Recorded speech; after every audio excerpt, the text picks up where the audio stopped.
Hello, everybody, and welcome back to another episode of the Flagrant Talk Sports Podcast. It's Moses here, solo today, coming to you guys with some MLB early season surprises.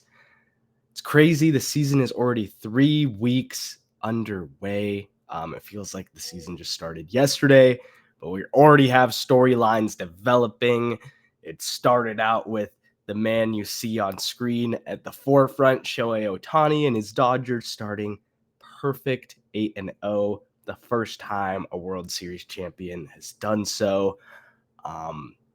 We've also had some teams struggling, like the Braves starting 0-7.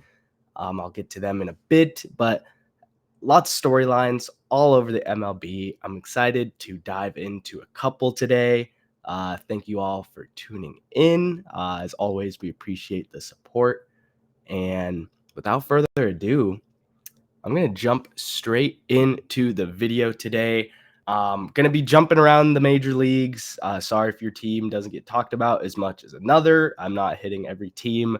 I did that this offseason. If you missed that video, although it is a little bit past due, please check that out. All the offseason transactions, as there were a ton.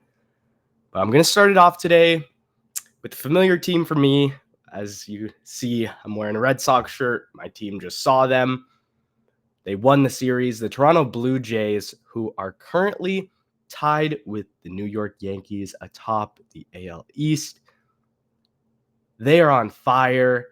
The man on screen doesn't have a home run yet, but got a bag, $500 million contract.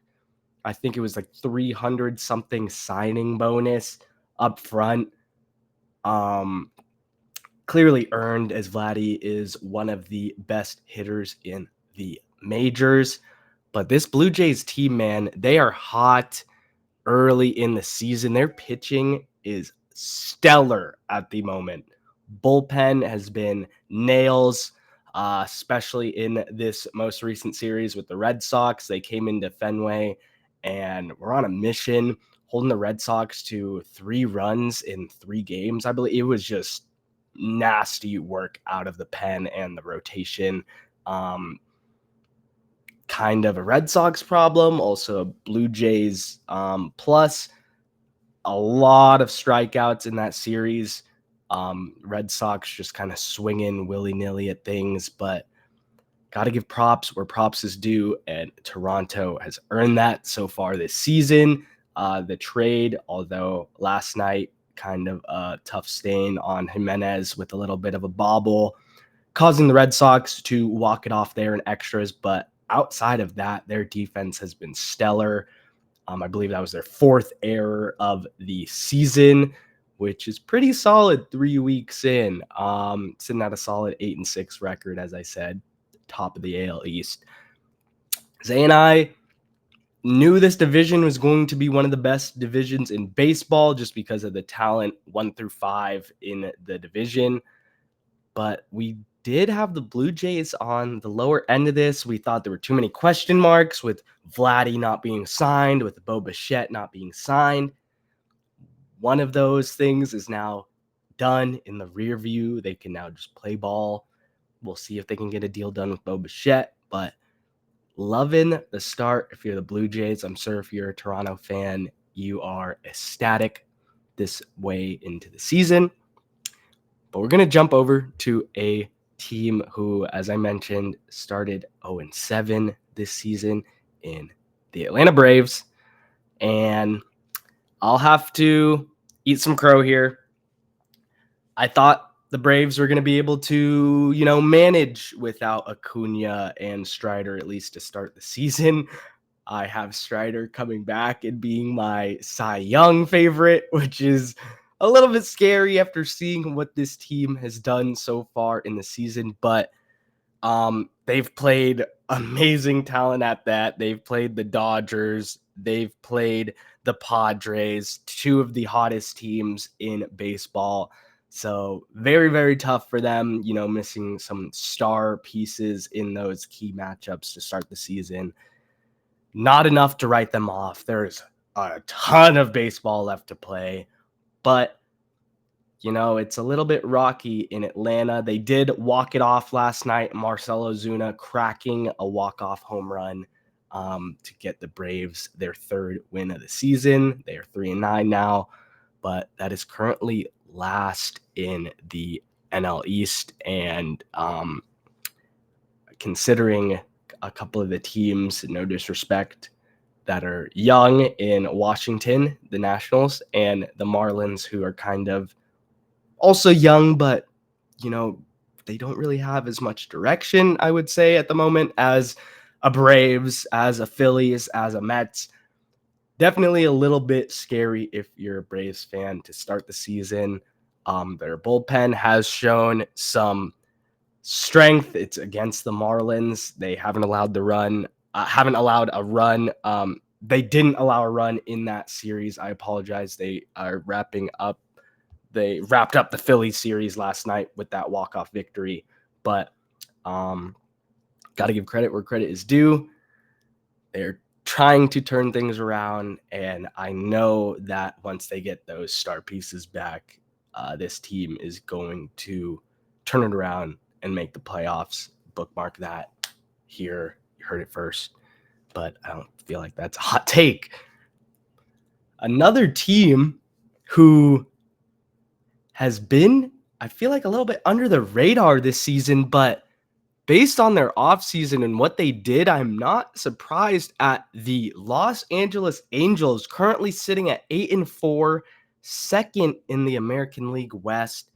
And it is off the back of, most people would assume Mike Trout. It's not. It's these guys on screen in Joe Adell and Kyron Paris, a draft choice from a few seasons ago, who obviously they saw something in him, and the kid has been amazing, hitting some dingers, hitting some RBIs. He's doing it all for the Angels. But Joe Adell became the third player in franchise history for the Angels to hit 2 home runs in 1 inning the other day, which is just absurd. Obviously, the third guy, you do not see that every day. So this Angels team is off to a hot start. They did it against the Rays at that, who are a team that are kind of trying to find their footing right now in the American League East, but an impressive 11-1 win over them, known for, their pitching and their lineup depth over there in Tampa. The Angels really went to town on that. They won the series 2-1 over the Rays, but just an amazing story here developing again early, but loving what I'm seeing out of the Angels. I gave them a great grade in the offseason based off their moves. Didn't think it was enough considering, the Rangers and the Astros. I don't think there's enough playoff spots for the Angels, especially considering the AL East might have all 3 wild card teams. That's not a crazy statement to say that. But the Angels off to a hot start, and it's not because of Mike Trout. He has done well to start the season, hit his first home run the other day against the Cardinals, but the Angels, man, the youth is shining, and I will get to that more later on in the video. But the next team here I would like to talk about, team that's kind of struggling. Another American League team. This time we're going to the Central, in the Minnesota Twins, sitting at 4-9.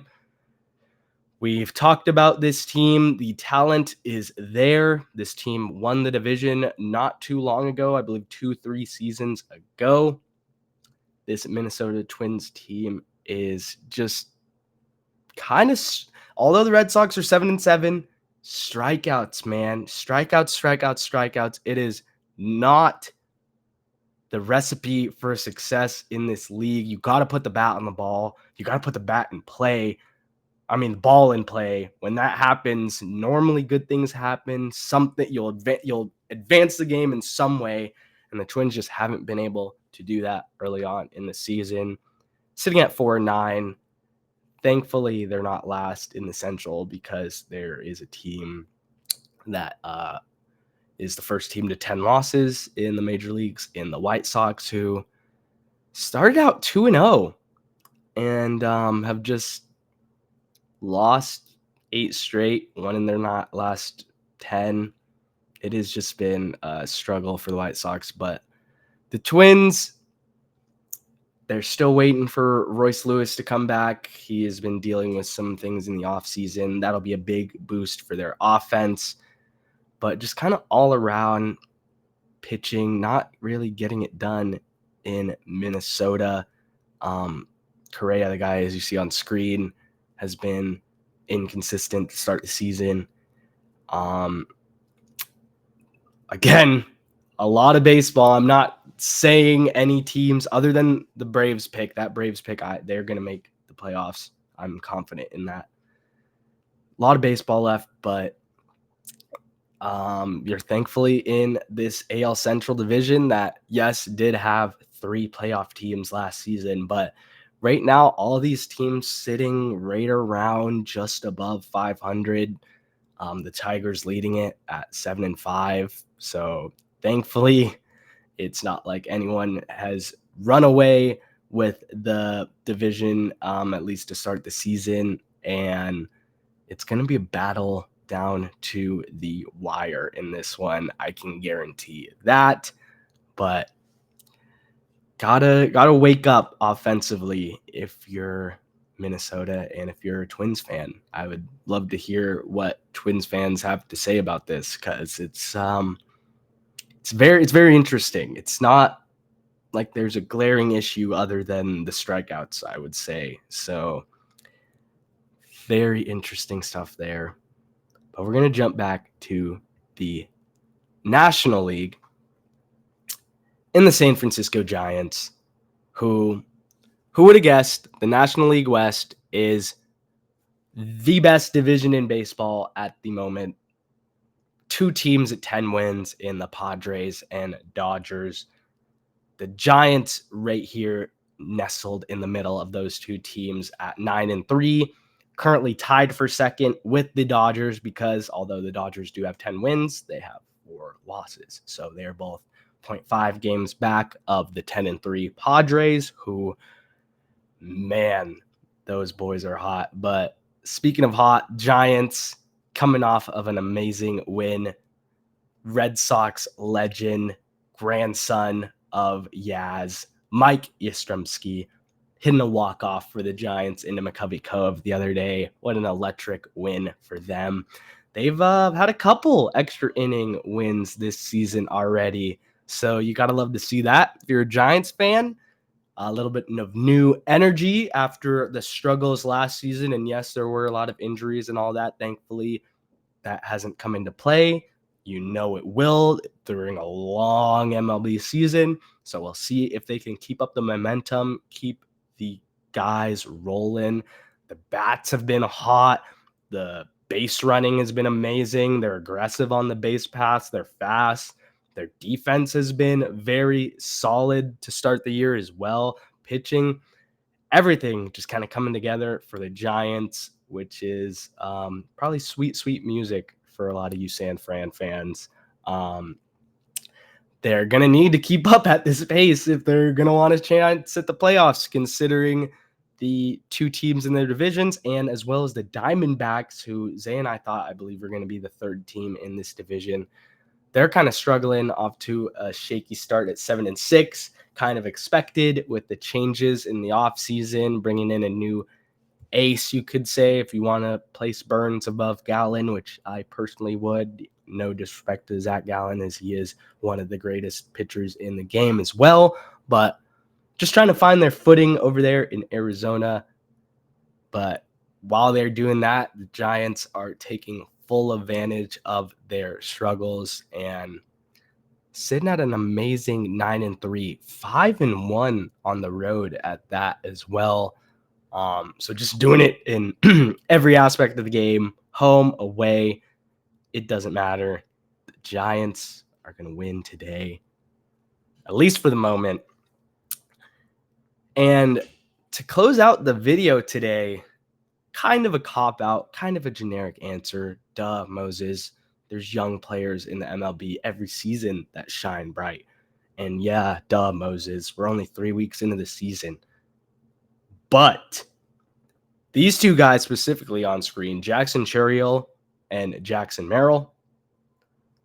Unbelievable starts to the season for both of them. Merrill getting a nice extension to be in San Diego for years to come as that star, all-star center piece in the outfield.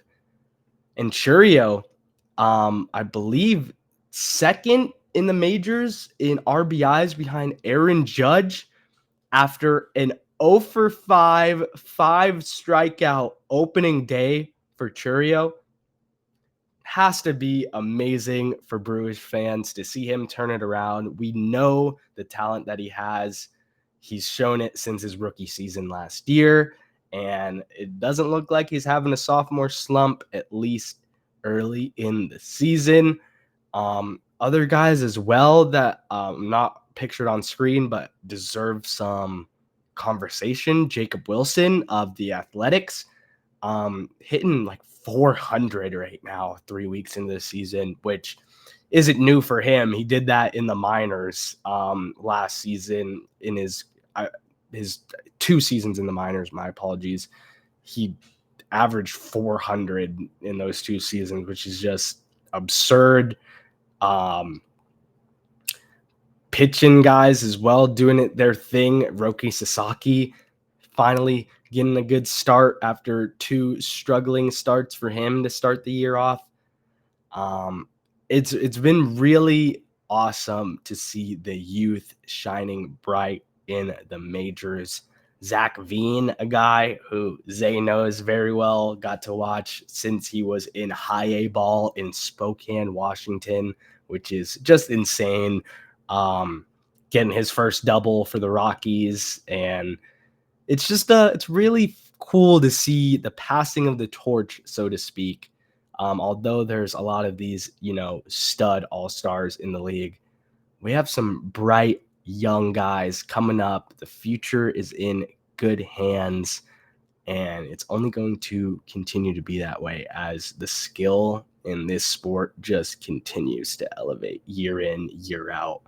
We have a guy in Bubba Watson for the Pirates who in 4 innings struck out, I believe, 9 guys, no hits, in a minor league start at that, but he clearly has the confidence and wants to be in the majors, wants to be that number 2 behind Paul Skeens there in Pittsburgh. It's just been an amazing season so far for the youth, and I think this is going to be kind of a tale to come. I haven't even mentioned Christian Campbell for the Red Sox, who was top of the majors in batting average and hits 2 weeks into the season. Him and Wilyer Abreu, another pretty young guy for the Sox, just getting it done. It has been a good dichotomy of the vets, the guys that we know are going to perform well, and these young guys who are trying to make a name for themselves, trying to start that career of becoming, that household name. So overall, man, kind of a quick video today for you guys, but this season has just been a treat to watch 3 weeks in. If you haven't been tuned in, I got to say you're missing out. It's been stellar. I've been craving baseball all off season long, all the moves, everything. Another guy on screen here, Juan Soto, not off to the best start for the Mets, but that's going to turn around, especially when you're getting the money that you're getting. It better turn around. Aaron Judge, a guy on screen here who has just been killing it, leading the majors, tied, I guess, in home runs, leading them in RBIs. Bobby Witt, my MVP pick, off to an all right start over there in KC.